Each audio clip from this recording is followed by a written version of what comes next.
अस्सलाम वालेकुम, ईशा सुलेमान हियर। आज हम स्टार्ट करेंगे 4.1 का question number 5 which is maple commands. So हमारा पार्ट ए है, फंक्शन गिवन है under the root secant of 2x, ठीक है, और हमने उसका थर्ड डेरिवेटिव की कमांड लिखनी है। सो मैपल कमांड अगर हमने डेरिवेटिव लेना हो तो यूज़ करते हैं DIFF, ठीक है, DIFF ब्रैकेट ली, ब्रैकेट सेमीकोलन पे ख़त्म होती है, इसके अंदर हम अपना पूरा फंक्शन लिखते हैं।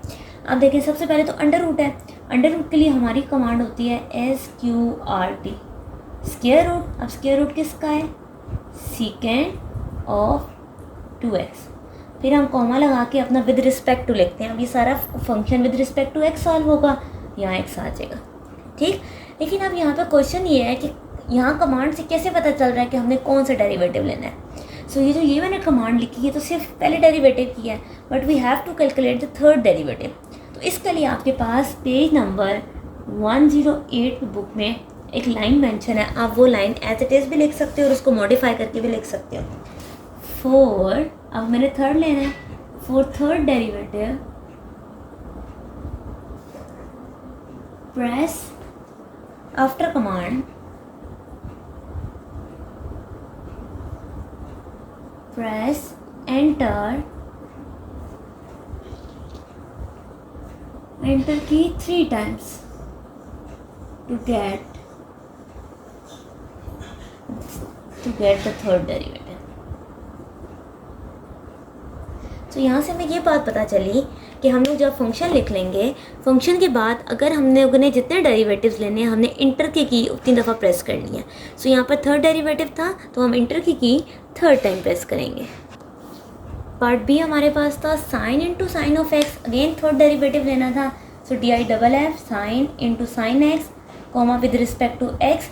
यहाँ पर अभी यही लग रहा होगा कि सिर्फ एक्स ही लिखा जाता है, बट ऐसा नहीं है। अगर function in terms of T है तो आप टी लिखोगे, इन टर्म्स ऑफ पी है आप पी लिखोगे, बट हमारा question in terms of x था। मैंने एक्स लिखा, थर्ड डेरिवेटिव है तो सेम स्टेटमेंट रिपीट करनी है कि कमांड के बाद हम एंटर की प्रेस करते हैं। सो ये था हमारा क्वेश्चन नंबर 5। आज हम स्टार्ट करेंगे एक्सरसाइज नंबर 4.1 का लास्ट क्वेश्चन, क्वेश्चन नंबर 6। इसमें हमारे पास फंक्शंस गिवन है और हमने उनके डेरिवेटिव्स निकालने हैं।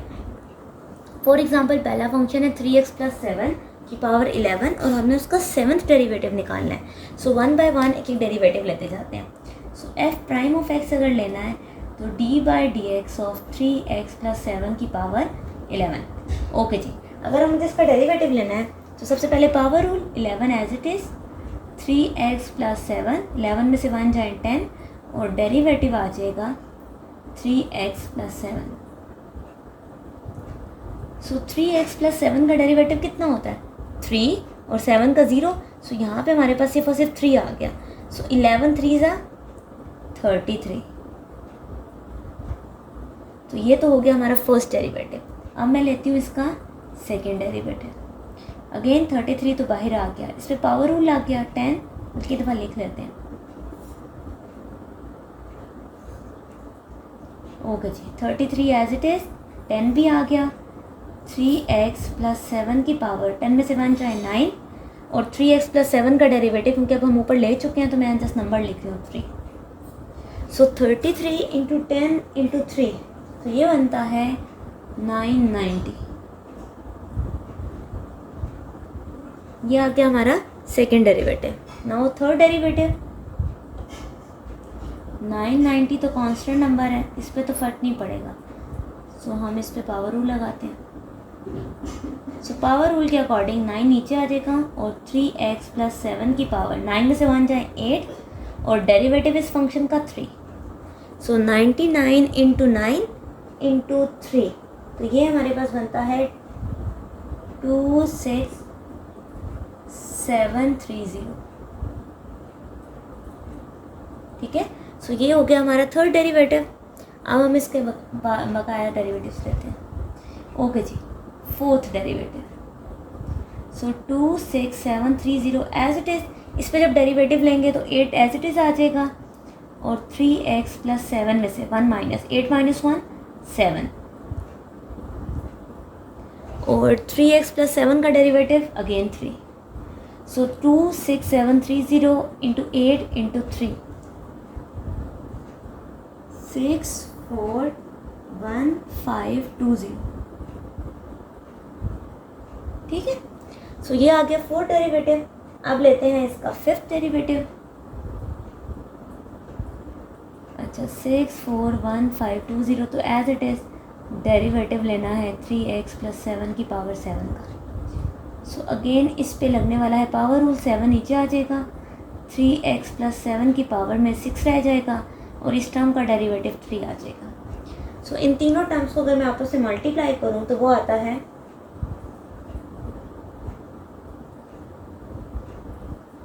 3x + 7 की पावर 6। ठीक है, या आप कैलकुलेटर से रीचेक भी कर सकते हैं वैल्यूज़। फिर 6 डेरिवेटिव लूँगी, सो 13471,920 एज इट इज़। जब इसका डेरिवेटिव लिया तो 6 नीचे आ गया, 3x + 7 की पावर 5 रह गई, और जब अगेन अंदर वाला डेरिवेटिव लिया तो 3 आ गया। अब फिर इन तीनों टर्म्स को मल्टीप्लाई करें, 560 ये टर्म आती है। ठीक है, अभी भी ये फिफ्थ डेरिवेटिव हुआ है, हम लोग सॉरी 6 डेरिवेटिव हुआ है। हमने कितने डेरिवेटिव्स लेने थे? 7। सो अब ये लास्ट 7th डेरिवेटिव लेती हूँ, सो 242494,560। इस पे अगेन डेरिवेटिव ली। अब आप d/dx लिख सकते हो, ना भी लिखो क्योंकि हम ऑलरेडी काफ़ी सारे डेरिवेटिव्स की वैल्यूज़ लिख चुके हैं। सो 5 नीचे आ गया, 3x + 7 की पावर 5 में से 1 गया 4, और अंदर वाली टर्म का डेरिवेटिव 3। अब इन तीनों टर्म्स को फिर से मल्टीप्लाई करें,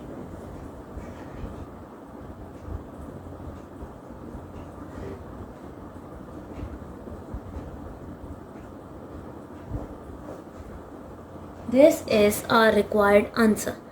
हमने 7 डेरिवेटिव लेने थे, हमने 7 डेरिवेटिव ले लिए। पार्ट बी है ln of 2x - 4। Derivative apply करेंगे, d/dx of ln of 2x - 4।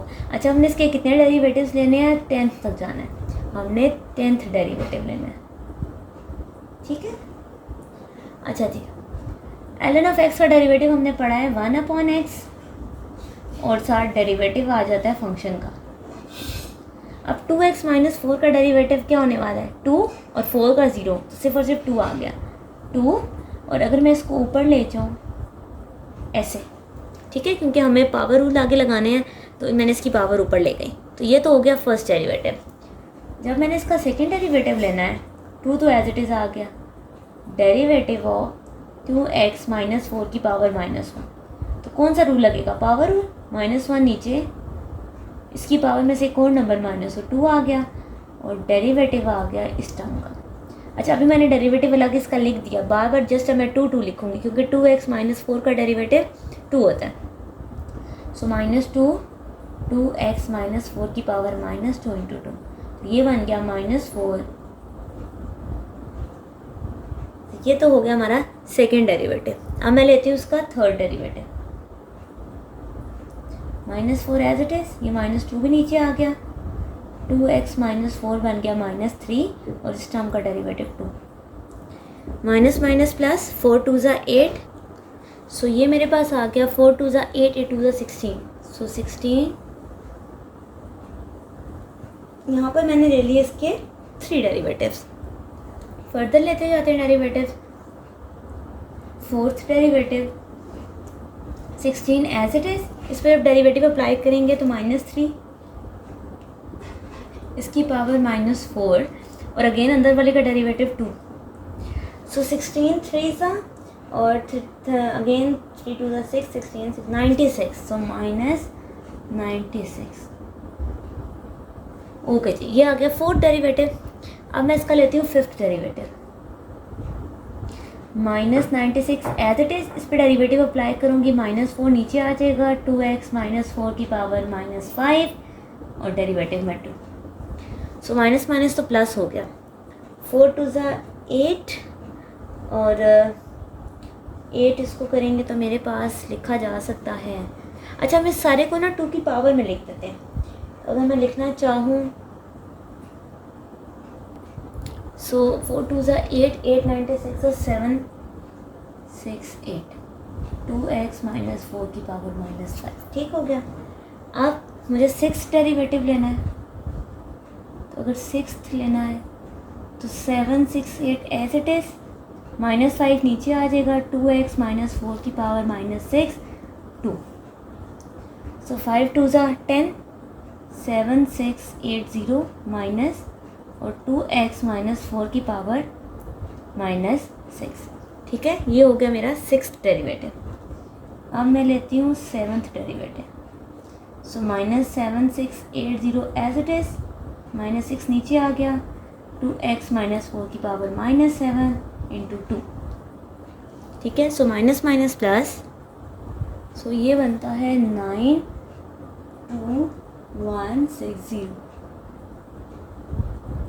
आप चाहें तो इसे किसी और टर्म 2 या 3 की पावर में भी लिख सकते हैं, बट अभी हम इसको एज इट इज़ लेके चलते हैं. नाउ 5 6 भी हो गया, 7th भी हो गया, अब 8th डेरिवेटिव लेते हैं. 9 2 1 6 0 एज इट इज़, -7 नीचे आ गया, 2x - 4 की पावर -8 डेरिवेटिव का 2. सो ये बनता है -1290 ठीक है. अभी भी ये हमारे पास 8th डेरिवेटिव है. नाउ 9th डेरिवेटिव लेते हैं. -1290 -8 नीचे आ गया, 2x - 4 की power -9 into 2. So minus minus plus, so minus minus plus, 8 2 16 16 into this, ये बनता है 20643840. ठीक है, अब लास्ट 10th डेरिवेटिव लेते हैं. वो बनेगा 20643840. -9 नीचे आ जाएगा, 2x - 4 की पावर -10 2. सो 9 2 18. सो इनको जब हम मल्टीप्लाई करते हैं तो मेरे पास आता है 3715891120. 2x - 4 की power -10. This is our required answer of part B which is up to 10th derivative. Part C में हमारे पास फंक्शन गिवन है 4 cos 3x + 8 और हम लोगों ने फाइंड करना है इसका 6th डेरिवेटिव. ओके जी, 1 बाय 1 स्टार्ट करते हैं. फर्स्ट डेरिवेटिव 4 तो as it is, derivative apply हो जाएगा cos 3x + 8 पे. cos का डेरिवेटिव हमने पढ़ा है माइनस साइन, और साथ डेरिवेटिव आता है अंदर एंगल का भी. ठीक है, अभी के लिए तो मैंने इसका एंगल अलग साइड पे लिख दिया है. नेक्स्ट जब हम बाकी इसके 6 डेरिवेटिव, बाकी जो 5 डेरिवेटिव्स निकालेंगे, इसमें डायरेक्टली इसका आंसर लिखूंगी. 3x + 8 का डेरिवेटिव क्या होगा, 3 + 0, सो 3 आ जाएगा, माइनस ये 3 4 से मल्टीप्लाई होगा, 4 3 सा 12. ठीक हो गया. ओके जी, ये तो आ गया हमारा फर्स्ट डेरिवेटिव. अच्छा, अब एक रिलेशन यूज़ करेंगे. अगर यहाँ पर हम एक रिलेशन देखें, ये हमारे पास क्या होता है, π/2, ये 0 डिग्री, ये पाई, 3π/2 और 2π. अब हमारे पास जो आंसर आ रहा है वो है माइनस साइन समथिंग. अच्छा, हम इसका डेरिवेटिव सिंपल भी प्रॉपर भी ले सकते हैं. अब अगेन साइन का डेरिवेटिव कॉस, कॉस का डेरिवेटिव साइन, साइन का डेरिवेटिव कॉस. आप उस पैटर्न से भी चलते हो तो भी हमारा आंसर करेक्ट कंसिडर्ड होगा. बट यहाँ पर अगर हम बुक के आंसर को कंपेयर करें तो उसके अंदर उन्होंने एंगल डाला हुआ है पाई समथिंग. तो अगर हम उस रिलेशन की तरफ देखें तो यहाँ पर देखिए माइनस साइन. ठीक, तो साइन का अल्टरनेटिव हमारे पास कॉस है, तो ये वाला क्वाड्रेंट है. यहाँ पर अगर देखा जाए कॉस के अंदर मैं π/2 + थीटा ऐड करती हूँ, तो π/2 + थीटा का मतलब आप इस क्वाड्रेंट में आ गए. ओके, इस क्वाड्रेंट में अगर मैं आ गई तो मुझे ये बताएं कॉस का इस क्वाड्रेंट में आंसर कैसा होता है, पॉजिटिव या नेगेटिव? नेगेटिव होता है. और कॉस जब यहाँ पे π/2 का ऑड मल्टीपल हो तो कॉस किस में चेंज होता है, साइन में. तो अगर आप यहाँ पर देखें तो मेरे पास क्या आ गया, माइनस साइन थीटा. यहाँ पे भी माइनस साइन थीटा है, तो अगर क्या मैं इसकी जगह कॉस π/2 + थीटा लिख सकती हूँ? यस, लिखा जा सकता है. 12 तो बाहर आ गया, तो ये बन सकता है साइन π/2 + थीटा. ठीक है, हम इसको ऐसे लेके भी चल सकते हैं. साइन नहीं, सॉरी, यहाँ पे कॉस आ जाएगा ना. क्योंकि मैंने इसको कॉस में बदल दी। सही, तो हम इसको इस रिलेशन के थ्रू लेके चलेंगे। ये आपने अलाइड एंगल्स ऑलरेडी पहले फर्स्ट ईयर में पढ़ चुके हैं, ठीक। ओके जी, अब हम इसका अगेन सेकंड डेरिवेटिव लेते हैं। 12 तो बाहर आ गया।